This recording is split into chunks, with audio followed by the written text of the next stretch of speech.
नमस्कार साथियों, इस वीडियो में लेके आए हम the railway service conduct rule 1966 और ये बहुत ही महत्वपूर्ण टॉपिक है। इस टॉपिक से 3-4 से लेकर के 5-6 प्रश्न तक प्रश्न पत्रों में देखे गए हैं और ये सभी के लिए उपयोगी हैं, चाहे ग्रुप बी अधिकारी हो, चाहे जूनियर इंजीनियर हो, चाहे रैंकर कोटा हो, इंटरमीडिएट कोटा हो, चाहे वेलफेयर इंस्पेक्टर हो, या चाहे आपके जूनियर क्लर्क हो, सीनियर क्लर्क हो, या आपके जो भी विभागीय परीक्षाएं हैं उन सभी के लिए बहुत महत्वपूर्ण है और ऑलराउंडर टॉपिक है। ये सभी परीक्षाओं में आता है और ये बहुत ही अच्छा टॉपिक है और इसके प्रश्न आपके गलत नहीं होने चाहिए। और इस टॉपिक की ख़ास बात यह है कि मैंने इसमें वैसे तो 23-24 नियम हैं, लेकिन मैंने जो नियम इसमें नोट्स में लिए हैं वो शुरू में वेरी इम्पोर्टेंट, फिर इम्पोर्टेंट, फिर उससे कम इम्पोर्टेंट, फिर उससे कम इम्पोर्टेंट ऐसे लिया है। और यदि आपको सारे याद नहीं होते हैं तो कम से कम जो मैंने पेन से हाईलाइट किया है, हाईलाइटर से जो हाईलाइट किया है वो तो कम से कम आप याद कर ही लें, उन्हीं में आपका काम हो जाएगा। तो रेलवे सर्विस कंडक्ट रूल हैं जो सबके लिए हैं, चाहे वह ग्रुप ए का अधिकारी हो, चाहे ग्रुप बी का अधिकारी हो, चाहे ग्रुप सी का कर्मचारी हो, चाहे ग्रुप डी का कर्मचारी हो। तो the railway service conduct rule 1966, rail सेवा आचरण नियम 1966 सबके लिए हैं और ये सब पे लागू होते हैं। तो हम इनकी जो मैंने इस नोट्स में जो इनको लिया है वो प्रमुखता के हिसाब से लिया है, जो सबसे मेरिट के हिसाब से लिया है, जो सबसे ज़्यादा इम्पोर्टेंट है, सबसे ज़्यादा सुपर हिट है और उस हिसाब से लिया है। वरीयता क्रम के हिसाब से इनको सेट किया है, मैंने क्रमबद्ध तरीके से इनको नहीं लिया है।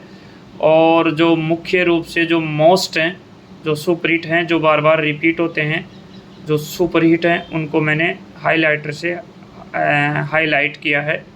तो चलिए शुरुआत करते हैं हम। और ये सबके लिए ही उपयोगी है, चाहे आप रेलवे की कोई सी भी विभागीय परीक्षाएं दे रहे हैं, इनके बिना परीक्षा अधूरी है। तो और इसके प्रश्न भी आपको गलत नहीं होने चाहिए। जैसे स्टैंडर्ड फॉर्म है 1 से लेकर 14 तक हैं, वैसे ही ये भी हैं, ये भी 22-23 नियम हैं। वैसे तो ये सारे आपको याद रखने चाहिए, लेकिन आप सारे याद नहीं रख पाते हैं तो कम से कम जिनको मैंने हाईलाइट किया है हाईलाइटर पेन से, वो तो आप कॉपी में लिख लें, रट लें, याद कर लें, क्योंकि वही मैक्सिमम बार रिपीट हो रहे हैं। तो चलिए, सबसे पहला है नियम 3। नियम 3 के अंतर्गत 3 हैं, ABC हैं। तो जो नियम 3 है उसमें सबसे ज़्यादा इम्पोर्टेंट है वो 3rd C है। 3rd C क्या है? Sexual harassment of female employ के लिए है। तो ये 3rd C सबसे ज़्यादा इम्पोर्टेंट है और मैक्सिमम बार रिपीट होता है। उसके बाद हम AB भी देख लेते हैं। मैंने यहाँ AB को पूछते नहीं है, बहुत कम पूछते हैं, लेकिन डाल दिया है। जब हम C पढ़ रहे हैं तो हमको AB का भी ध्यान रखना चाहिए। तो A है वो प्रमोटरीज एंड कटरसी के लिए है, और जो 3B है वो ऑब्जर्वेंस ऑफ गवर्नमेंट पॉलिसी के लिए है। तो ये तीनों आपको याद रखने चाहिए। वैसे इम्पोर्टेंट इसमें 3rd C है, यही सबसे ज़्यादा बार रिपीट होता है। नेक्स्ट है, ये भी हाईलाइट कर रखा है और बहुत इम्पोर्टेंट है, मैक्सिमम बार ये रिपीट होता है, नियम 22 है। तो नियम 22 क्या है? ये नियम 22 है जो आचरण नियम नशीले पेय और दवाओं के सेवन के बारे में है। यानी कि कोई भी रेलवे कर्मचारी नशीले पेय पदार्थों का उपयोग नहीं कर सकता और नशीली दवाओं का सेवन नहीं कर सकता ड्यूटी पर जाने से पहले। यानी ड्यूटी से जाने से पहले 8 घंटे तक, यानी कि ड्यूटी से जो ड्यूटी टाइम है उसके 8 घंटे से पहले वो कोई भी दारू नहीं पी सकता, बियर नहीं पी सकता, कोई भी अमल, चरस, गांजा का यूज़ नहीं कर सकता और नशीली दवाओं का सेवन नहीं कर सकता। तो ये जो आचरण नियम है वो नशीले पेय और नशीली दवाओं के सेवन से संबंधित है। 22A है जो 14 साल से कम बच्चों के रोजगार पर प्रतिबंध है। यानी कि कोई भी रेलवे कर्मचारी 14 साल से कम बच्चों को रोजगार पर नहीं रख सकता। ये 22A में है और ये मैं हाईलाइट कर रखा है, तो इम्पोर्टेंट है, मैक्सिमम बार रिपीट होता है। चलिए नेक्स्ट बात करते हैं।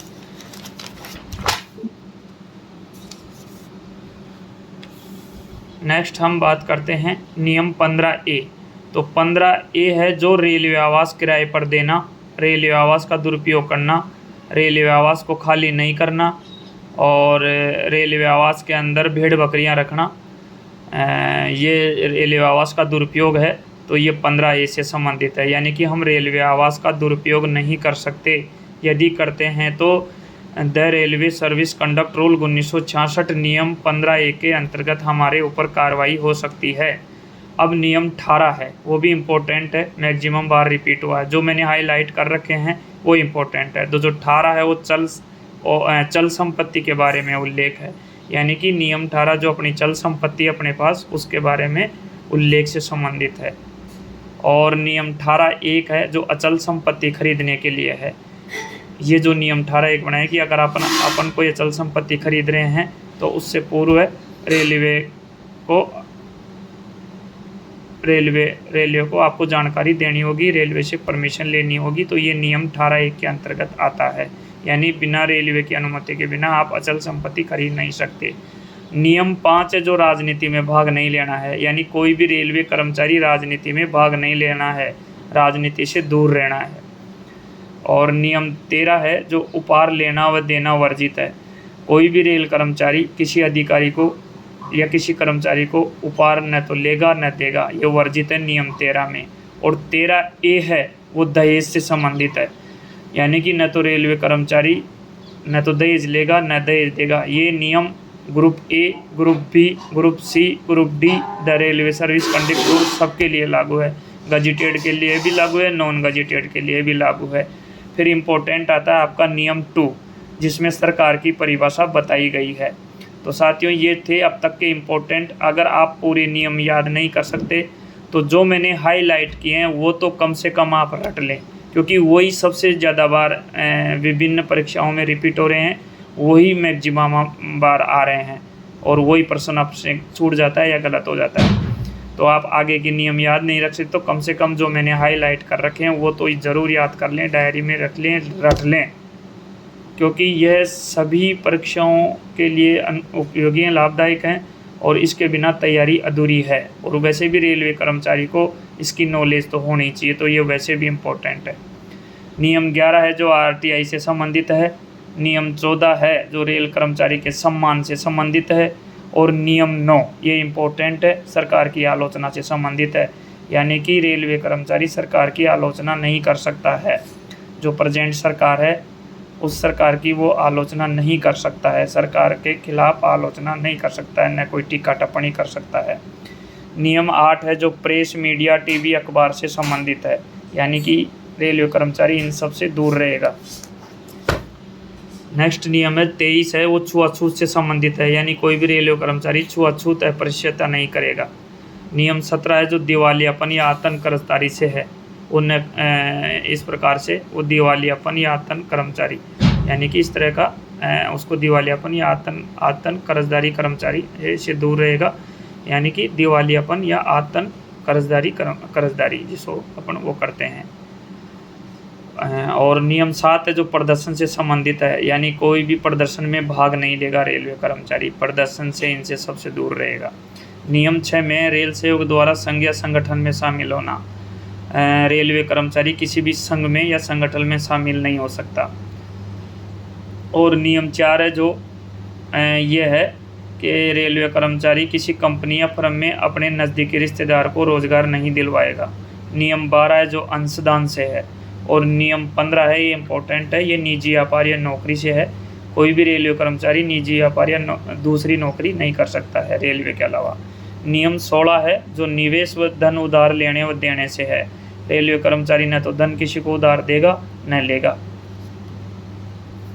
ये नियम 16 में है।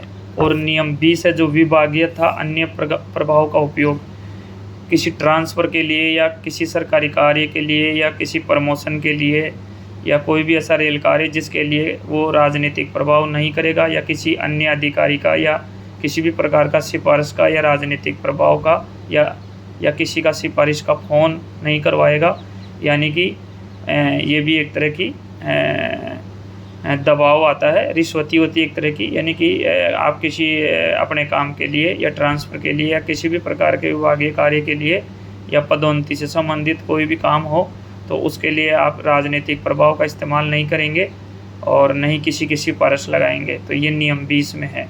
नियम 21 से जो विवाह से संबंध में प्रतिबंध है, एक से ज़्यादा विवाह नहीं कर सकता है रेलवे कर्मचारी, ये नियम 21 में है। और नियम 10 है जो किसी जांच समिति या प्राधिकारी के समक्ष गवाह देने से संबंधित है। तो ये थे साथियों महत्वपूर्ण नियम जो कि the railway service conduct rule 1966 के अंतर्गत आते हैं। रेल सेवा आचरण नियम 1966। तो जो इसको मैंने इस हिसाब से टाइप किया है, इस हिसाब से नोट्स बनाए हैं कि वरीयता के हिसाब से बनाए। पहले नंबर पे वेरी इंपॉर्टेंट, फिर घटते क्रम में बनाए, यानी कि जो शुरू के हैं वो सबसे ज़्यादा इम्पोर्टेंट है और फिर उतरते हुए क्रम में है, यानी सबसे पहले प्रमुखता दी गई है जो इम्पोर्टेंट को दी गई है। और इसमें जो हाईलाइट किया है वो तो आपको रटने ही रटने हैं, कॉपी में लिखने हैं, डायरी में लिखने हैं, क्योंकि वही मैक्सिमम बार ज़्यादा रिपीट हो रहे हैं। तो thanks for watching this video. धन्यवाद साथियों।